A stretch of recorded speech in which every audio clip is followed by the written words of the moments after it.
बनारस शहर कहने को तो ये महादेव की नगरी है, पर यहाँ मोहब्बत जैसे हवाओं में बहती है। हर किसी का दिल एकदम खरे सोने सा है। बनारस अपने घाटों के लिए, महादेव की भक्ति के लिए और महाआरती के लिए प्रसिद्ध है।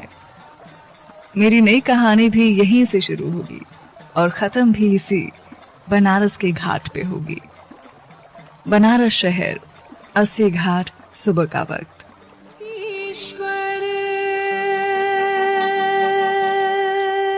सत्य है, सत्य ही शिव है, शिव ही सुंदर है। जागो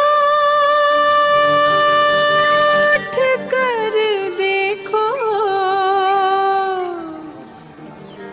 जीवन जो तुझागर। बनारस 80 घाट पर बने महादेव का मंदिर, जिसमें सुबह की शुरुआत इसी भक्ति गीत से होती थी और सिर्फ एक ही आवाज इस बनारस को जैसे आकर खुद जगाती थी, और वो थी काशी। जी हाँ, काशी, बनारस शहर में रहने वाली एक साधारण सी लड़की जो महादेव की परम भक्त है और साथ में शिक्षिका भी। अरे ये तो काशी की आवाज है, मतलब सुबह के 4 बज गए। पुजारी जी भी उठते हुए बोले। काशी सुबह 4 बजे ही महादेव के मंदिर आती थी, खुद इस मंदिर को साफ करती और आरती करती थी। उसकी आरती की आवाज से ही बनारस के लोगों की सुबह होती थी। काशी ने आरती कर सबकी तरफ आरती की थाल कर दी। सूरज भी अब पूरी चमक से निकल आया था और लोगों की तादाद भी बहुत बढ़ रही थी। वो सबको आरती देकर महादेव के मंदिर से बाहर आ गई। काशी आरती कर मंदिर से बाहर निकली ही थी कि सामने से आते हुए मठ के महंत मिल गए। वो अपने दोनों हाथों को जोड़ के शिष्टाचार के साथ प्रणाम करते हुए बोली, प्रणाम महंत जी। महंत जी ने उसे आशीर्वाद देते हुए पूछा, अरे काशी बिटिया, प्रणाम, कैसी हो बिटिया? काशी ने मुस्कुराकर सर झुकाकर बोला, जी अच्छे हैं महंत जी। आरती हो गई बिटिया? जी हो गई, हम बस घर जा रहे थे, स्कूल के लिए देर हो रही है। अरे हाँ, जाओ बिटिया जाओ, खुश रहो। महंत जी आशीर्वाद देके आगे बढ़ गए।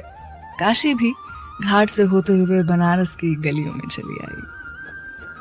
बनारस की गलियां तंग जरूर होती हैं, पर चहल पहल भी बहुत होती है।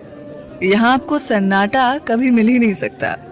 कभी कभी तो रात भी यहाँ की भोलेनाथ के नमों से गुंजायमान रहती है। काशी एक दुकान पर रुकी। दुकान का नाम था शर्मा मिष्ठान भंडार। उसने दुकान पर बैठे एक मोटे से बूढ़े से आदमी से कहा, काका प्रणाम, कचौरी और जलेबी बांध दीजिए जल्दी से। अरे काशी बिटिया, आ गई तुम?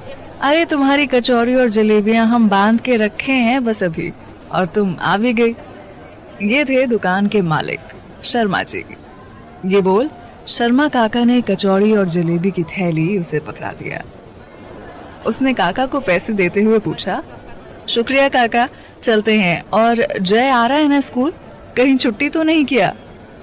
तभी शर्मा काका के पीछे से जय, जो कि 8 साल का था, उसने कहा, नहीं दीदी, हम तो कब के तैयार हो गए। काशी ने उसे देख मुस्कुराया और थैली लेकर घर वापस आ गई। काशी घर आकर आंगन में जूतियां उतारकर सामने बने तुलसी को हाथ जोड़कर वहां मंदिर से लाया हुआ फूल रख जैसे ही वो घर के अंदर आई तो उसके बाबा आनंद त्रिपाठी जी बैठे हुए थे। उसके बाबा ने बिना उसकी तरफ देखे कहा, आ गई आप काशी?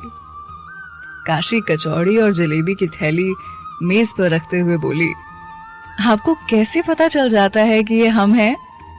उन्होंने अखबार मोड़ के सामने रखे टेबल पर रखते हुए कहा, आपकी पायल की आवाज से, जो हम आपको बचपन से पहनाते आए हैं, उसकी आवाज से। काशी ने मेज पर नाश्ता लगाया और अपने बाबा को भी नाश्ते के लिए बुला लिया। उन्हें नाश्ता करा, खुद नाश्ता कर वो स्कूल के लिए निकल गई और उसके बाबा आश्रम चले गए। आनंद जी के दोस्त राजेंद्र प्रताप सिसोदिया जी का आश्रम था जिसे वो खुद देखते थे, उसका कार्यभार वही देखा करते थे। उनके दोस्त इंदौर के शाही घरानों में से एक थे और वहीं अपना कारोबार करते थे। साल में एक बार आकर वो सबसे मिलते थे। काशी उनके लिए उनकी बेटी से बढ़ के थी। उनके परिवार में वो अकेले थे, इसीलिए अपना सारा प्यार काशी पर ही लुटाया करते थे। काशी जब स्कूल पहुंची तब स्कूल की घंटी बजने में बस कुछ ही मिनट बाकी थे। वो जल्दी से जाकर प्रिंसिपल रूम में टाइम भरी और प्रिंसिपल सर को सुप्रभात बोल के बाहर आ गई। घंटी लगते ही सारे बच्चे प्रार्थना के लिए आके ग्राउंड में लाइन लगाकर खड़े हो गए। स्कूल के सारे टीचर्स आकर अपनी अपनी क्लास के लाइन के सामने खड़े हो गए। प्रार्थना शुरू हुई तो सारे बच्चे एक साथ मिलके प्रार्थना करने लगे। स्कूल की असेंबली खत्म होने के बाद सारे बच्चे अपनी अपनी क्लासों में वापस चले गए। काशी स्टाफ रूम में आकर वहां से अपना सामान निकालने लगी। तभी पीछे से आके शालिनी ने उसे गुड मॉर्निंग विश किया। वो उसे पीछे मुड़